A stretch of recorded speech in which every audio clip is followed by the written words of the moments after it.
உள்ளுவதெல்லாம் உயர்வுள்ளல் மற்றது தள்ளிலும் தள்ளாமை நீர்த்து. தமிழ் தென்றல் மாணவர்கள் அனைவருக்கும் பத்மினியின் அன்பான வணக்கங்கள். நம்ம இன்னைக்கு என்ன பார்க்க போறோம் அப்படின்னு பாத்தீங்கன்னா, தமிழ் தென்றலுடைய தேர்வு எண் 37 நடைபெற்ற தமிழ் வினாக்களுடைய விளக்கங்கள் தான் பார்க்க போறோம். எந்த டாபிக்ல இருந்து வினாக்கள் இருக்கு அப்படின்னு பாத்தீங்கன்னா, நமக்கு 6ஆம் வகுப்பு 7ஆம் வகுப்புடைய புதிய புத்தகத்திலையும் பழைய புத்தகத்திலையும் சொல்லும் பொருளும் இருந்து 20 வினாக்கள் கொடுத்திருப்பாங்க. ஸோ அந்த 20 வினாக்களுடைய விளக்கங்கள் பார்ப்போம். ஓகேங்களா? முதல் வினா என்ன கொடுத்திருக்காங்கன்னு பாருங்களேன். மா என்னும் ஓரெழுத்து ஒரு மொழிக்குரிய சொல்லுக்கு பொருந்தாததுன்னு கேக்குறாங்க. இந்த மா என்றதுக்கு நிறைய பொருட்கள் இருக்கும், நம்ம புக்ல படிச்சிருக்கோம்ல. மா என்பதற்கு என்ன பொருட்கள்லாம் கொடுத்திருப்பாங்க? பெரிய, அழகு, அளவு, வண்டு, திருமகள், அழைத்தல், துகள், வயல் இவ்வளவு கொடுத்திருப்பாங்க. இதுமாதிரி நிறைய பொருட்கள் கொடுத்திருப்பாங்க.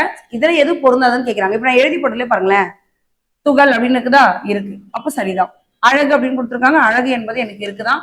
வயல் அப்படின்றது எனக்கு இருக்கு. அப்ப எது இல்லை அப்படின்னா தென்னை என்பது இல்லை. அப்ப பொருந்தாத எது அப்படின்னா தென்னை என்பது எனக்கு பொருந்தாது. மா என்னும் ஓரேத்து ஒருமொழிக்குரிய சுகல் இது வந்து அதிகமா கொடுத்திருப்பாங்க. சோ இதுல எனக்கு பொருந்தாது அப்படின்னா தென்னை அப்படின்னு நான் வச்சுனா ஓகேவா. அடுத்து ரெண்டாவது பாருங்க. திகிரி என்னும் சொல்லின் பொருள் என்ன? திகிரி என்றால் ஆணை சக்கரம் அப்படின்னு நமக்கு தெரிஞ்சிருக்கும். பொன்மளமான கோடுன்னா பொற்கோட்டு. மலர்தல் அப்படின்னா அலர். மலர்தல் அப்படின்னா அலர்.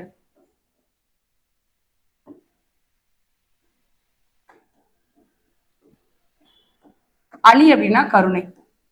அப்ப எது சரியா இருக்கு அப்படின்னா ஆணை சக்கரம் அப்படின்றது சரியா இருக்கும். 2க்கு ஏ என்பது சரியான பதிலா இருக்கு. பொறுத்துக. துவ்வாமை அப்படின்னுடைய பொருள் என்ன அப்படின்னா வறுமை. சிறுமை அப்படின்னா துன்பம். மருங்கு அப்படின்னா இடை. வேணி என்றால் சடை. அப்போ ஆப்ஷன் 2, 1, 4, 3.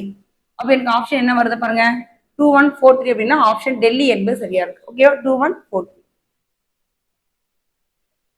ஃபோர்த் பாருங்க.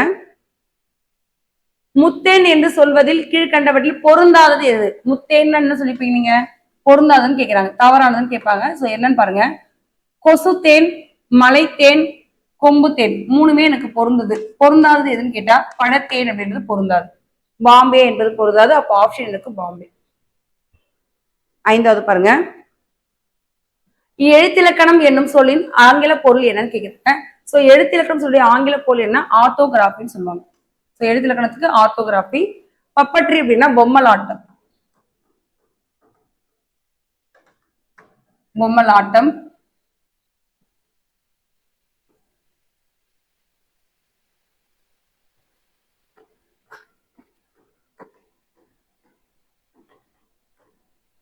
டயலாக் அப்படின்னா உரையாடல். போனோம்னா ஒளியியல். அப்போ எழுத்திலக்கணம் அப்படின்னா ஆர்த்தோகிராஃபி அப்படி சரியாக்கும். சுத்துக்கு ஏ. அடுத்து பாருங்க. காட்டை குறிக்கும் சொற்கள் பொருந்தாதுன்னு கேக்குறாங்க. அது கா என்பது காட்டைக்கும் நிறைய பொருட்கள் நம்ம கொடுத்துருப்பாங்க. காட்டைக்கு அப்படின்னா கா, கால், கான், கானகம், ஆரணி அப்படி கொடுத்துருப்பாங்க. பொழியல், முரளி, முரல் கொடுத்துருப்பாங்களா? சோ தெரியல. சோ இது மாதிரி நிறைய கொடுத்துருப்பாங்கன்னு வச்சுக்கோங்க. வியல், இரும்பு, தில்லம், இந்த மாதிரி நிறைய கொடுத்துருப்பாங்க. ஸோ இது மாதிரி நிறைய பொருட்கள்ல நம்மளுக்கு பொருந்தாது எதுன்னு கேட்டா வியல் அப்படின்றது இருக்கு நம்ம கிட்ட. இரும்பு அப்படின்றது இருக்கு. இரும்புல பெரிய ரூ போட்டுருக்காங்க, கவனிச்சுக்கணும். தில்லம் அப்படின்னாலும் காடுதான். அரில் அப்படின்னா காடை குறிக்காதுமா, குறிக்காது. பொருந்தாதுன்னு கேக்குறாங்க. பொருந்தாதது அப்படின்னா தவறுன்னு அர்த்தம். அப்ப எனக்கு எது தவறாக்கு அப்படின்னா அரில் அப்படின்றது பொருந்தாது. ஓகேவா? அப்ப 6வதுக்கு டெல்லி. 7வது கவனிங்க. சரியான இணையை காண்க. எது சரியா இருக்குன்னு பாப்போமா. செய் அப்படின்னா வயல் அப்படின்னு சரிதான். சமர் அப்படின்னா வெயில் கிடையாது, போர். இடைத்தது அப்படின்னா தேய்த்தது இல்ல, பதித்தது தவறு. கும்பினா வயிறு. அப்ப எத்தனை இணைகள் சரியா இருக்கு அப்படின்னா 2 இணைகள் சரியா இருக்கு. அப்ப 2 இணைகள் 1, 4 அப்படின்றது இணைகள் சரியா இருக்கு. பொருந்தாதது 2 3 பொருந்தாது. ஏன்னா அங்க பதித்துன்னு வரணும், இங்க போர்னு வரணும். அப்ப 7க்கு எனக்கு பாம்பே. 8வது பாருங்க. துஷ்டி கேட்டல் என்னும் சொல்லின் பொருள் யாதுன்னு கேக்குறாங்க. துஷ்டி கேட்டல் அப்படின்னா துக்கம் விசாரித்தல், துக்கம் விசாரித்தல். நலத்தை விசாரித்தல் கிடையாது. துக்கம் துஷ்டினா துக்கம் அர்த்தம். துக்கம், துன்பம், அப்ப மகிழ்ச்சின்னு வராது, மழைன்னு வராது. ஓகேவா? அப்ப எனக்கு ஆப்ஷன் சி என்பது சரியா இருக்கு. அடுத்து 9 பாருங்க. கற்குகை என்னும் பொருள் தரக்கூடிய சொல் எதுன்னு கேட்கிறாங்க. கற்குகை என்ன வரும் அப்படின்னா கல் பிளஸ் குகை. இந்த குகையுடைய பொருள் என்னன்னா அலைன்னு சொல்லலாம். அப்ப என்ன வரும் அப்படின்னா கல் அலை. இந்த கற்குகை எப்படி கற்குகையா மாறுச்சு? திரிதல் புணர்ச்சி. என்ன புணர்ச்சிமா? திரிதல். அது என்ன திரிதல் புணர்ச்சி? நிலைமொழியின் இறுதியில லகரமை வந்து, லகரமை அப்படின்னா இந்த லான்ற ஒற்று எழுத்து. வருமொழியில வல்லினமாக இருந்தான். இருக்கா பாருங்க, வல்லின எழுத்து எதுனா இருக்கலாம், காசா தாப்பாவுடைய வரிசையில இருக்கலாம். இருந்தால் லகரம் எனக்கு ரகரமாக தெரியும். அதனால ரகர லகரம் சொல்லுவாங்க இதுக்கு பேர். அதனால கற்குகைன்னு மாறும். அப்போ 9வதுக்கு டெல்லி என்பது சரியா இருக்கு. 10வது பாருங்க. விஸ்தாரம் என்னும் சொல்லின் பொருள் எதுனா விஸ்தாரம் என்றால் பெரும்பரப்புன்னு அர்த்தம். விஸ்தாரம் என்றால் பெரும்பரப்பு. வீரனோ செல்வம் குதிரையே வராது, பெரும்பரப்புன்னு வந்திருக்கும். இது 3ம் பொருந்தல, ஏ மட்டும் பொருந்திருக்கு. அப்ப 10க்கு ஏ என்பது சரியான பதில். 11th பாருங்க. கூற்று 1. நாமநீர் வேலி உலகிற்கு அவனலை போல் என்னும் பாடல் அடியில் நாமநீர் என்பதனுடைய பொருள் என்ன அப்படின்னு கொடுத்துருக்காங்கன்னா அச்சம் தரும் உலகம்னு கொடுத்துருக்காங்க. ஆக்சுவலா தவறு. ஏன்னா அச்சம் தரும் கடல்னு வந்திருக்கணும், அதனால தவறு. இப்பாடல் அடிகள் இடம்பெற்ற நூல் பெரிய புராணம் கொடுத்திருக்காங்க. ஆக்சுவலா பெரிய புராணம் இல்ல, சிலப்பதிகாரம். அதனால எனக்கு 2 வினைகள் தவறு. அப்ப கொடுத்துருக்க பாருங்க, கூற்று 1 மற்றும் 2 தவறுன்னு கொடுத்துருக்காங்க. இதான் சரியா இருக்கும். அப்ப ஆப்ஷன் எனக்கு டெல்லி. 12 பாருங்க. எலகேஷன் என்னும் ஆங்கில சொல்லின் தமிழ் சொல் என்னன்னு கேக்குறாங்க. சோ எலகேஷன் அப்படின்னா நமக்கு என்ன பண்ணா பேச்சாற்றல்னு அர்த்தமா, பேச்சாற்றல். அப்ப சமத்துவம் அப்படின்னா ஈக்குவலிட்டி கொடுக்கலாம், ஈக்குவலிட்டி. முழக்கம் அப்படின்னா சோழகன். துணிவு அப்படின்றது வந்து பாத்தீங்கன்னா கோரேஜ் வரும், கோரேஜ் எப்படின்ற மாதிரி எழுதணும், கோரேஜ். ஸோ அப்போ இது 3மே எனக்கு மாறி இருக்கு. அப்போ பேச்சாற்றல் அப்படின்னா எலகேஷன், சமத்துவம் ஈக்குவாலிட்டி, முழக்கம்னா சோழகன், துணிவு அப்படின்னா கோரேஜ் அப்படின்னு கொடுத்துருக்கான். சரியா? அப்ப எனக்கு 12வதுக்கு பாம்பே. புகவாக என்னும் சொல்லின் பொருள் என்னன்னு கேட்கிறோம். புகவாக அப்படின்னா உணவாக அப்படின்றது சரியாகும். வறண்ட பூமின்றதோ மழையாகன்றதோ செல்வமாக வராது. புகவாக என்றால் உணவாக. அப்ப எனக்கு ஆப்ஷன் 13க்கு டெல்லி என்பது சரியா இருக்கும். தவறான இணை சொல்லும் பொருள் காண்க. குறை அப்படின்னா குற்றம் அப்படின்னு சரிதான். தானேனா தலைவன் கிடையாது, படை. தவறு. ஆர்களினா குறைந்த ஓசையுடைய கடல் கிடையாது, மிகுந்த ஓசையுடைய கடல்.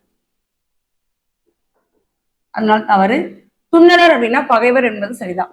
கேட்டிருக்க வார்த்தையில தவறுன்னு கேட்கிறாங்க. அப்ப தவறு எதுன்னு கேட்டா 2ம் 3ம் தவறு. அப்ப ஆப்ஷனுக்கு என்ன வரும் அப்படின்னா 2 3 தவறு. ஒரு கேட்டிருக்க கொஸ்டின் சரின்னு கேட்டதுன்னா 1ம் 4ம் சரி. இப்ப ஏன் 2 3 தவறு? தானேனா படை வரணும், ஆறுகளும் மிகுந்த ஓசையுடைய கடல் வந்திருக்கணும், குறைந்ததுன்னு கொடுத்துருக்கனால தவறு. அப்ப 14க்கு ஏ. 15 பாருங்க. பாரம் சுமப்பவர்கள் தலையில் வைத்துக் கொள்ளும் துணி சொல்லுடைய எதுன்னு கேக்குறாங்க. சோ பாரம் இந்த வேலை செய்வாங்கல்ல, இந்த கட்டுக்கட்டுற வேலை செஞ்சுட்டு இருப்பாங்கல்ல, வீடு கட்டுற வேலை செய்வாங்கல்ல, அவங்க என்ன வச்சிருப்பாங்க அப்படின்னா சும்மாடு அப்படின்னு வச்சுப்பாங்க. அந்த பாரம் சுமப்பவர்கள் தலையில் வைத்துக் கொள்ளும் எதுன்னு சும்மாடு. அப்போ ஆப்ஷன் ஏ என்பது சரியா இருக்கு. 16. ரெசிபிரியாரிட்டி என்னும் ஆங்கில சொல்லுக்கு நேரம் தமிழ் சொல் இது. இந்த ரெசிபிரியாரிட்டிஸ் அப்படின்றதுனா ஒப்புரவு நெறின்னு சொல்லுவாங்க. என்ன சொல்லுவாங்க? ஒப்புரவு நெறி. ஒப்புரவு பணி அப்படின்னு கிடையாது, ஒப்புரவு நட்பு அப்படின்றது கிடையாது, ஒப்புரவு செல்வம் அப்படின்றது கிடையாது, ஒப்புரவு நெறி. நெறினா வழி தெரியல, இதுதான் சரியா இருக்கும். அப்ப எனக்கு ஆப்ஷன் என்ன அப்படின்னா பாம்பே என்பது சரியா இருக்கும். 16க்கு பாம்பே. 17 பாருங்க. பொறுத்துக. பதுமை என்றால் உருவம், ஆழி என்றால் மோதிரம். கடல் கூட சொல்லுவா, ஆழினா கடல் இல்ல மோதிரம். மேழினா கலப்பை, உருனா அழகு. எந்த உரு கொடுத்துருக்காலும் செக் பண்ணணும். அப்ப எனக்கு ஆப்ஷன் என்ன வரணும்? 2 1 3 4. 2 1 3 4. ஆப்ஷன் பாம்பே என்பது சரியா. 17க்கு பாம்பே. 18 பாருங்க. தென்கமலை என்னும் சொல் எதை குறிக்கிறதுனா, தென்கமலை அப்படின்னா தெற்கில் உள்ள திருவாரூர் சொல்றாங்க. தெற்கில் உள்ள திருவாரூர். திருநெல்வேலி இல்ல, குமரி கிடையாது, தேனி கிடையாது.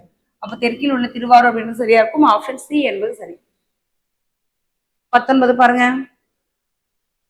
சரியான இணையை காண்க. மதுரம் அப்படின்னா வண்டு, கணக்காயர் அப்படின்னா கணக்கர் கிடையாது, ஆசிரியர், வீராப்புன சினம் இல்ல இருமாவு, தொன்மைனா புதுமை கிடையாது, பழமை. அப்ப எனக்கு என்ன சொல்றாங்க, ஓரி இணை தான் சரியா. எத்தனை மதுரம்னா வண்டு, ஓரி இணை என்பது சரி. ஒரு இணை சரி. 3 இணைகள் ஏன் சரியில்லைன்றது போட்டிருக்கும், பார்த்துக்கணும். அடுத்து 20வது பாருங்க, கடைசி வினா.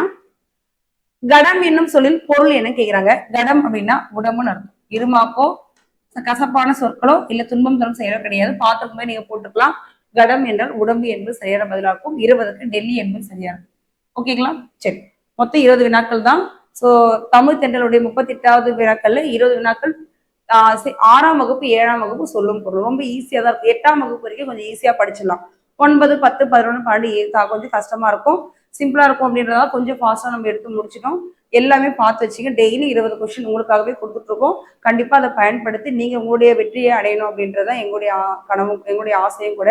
உங்களுடைய பயணம் எப்பவுமே வெற்றி பயணமா அமையணும் அப்படின்னு சொல்லிட்டு எங்க டேப் குடும்பத்தை சார்பாக வாழ்த்துக்களை தெரிவிச்சு அடுத்த வீடியோல சந்திப்போம். நன்றி.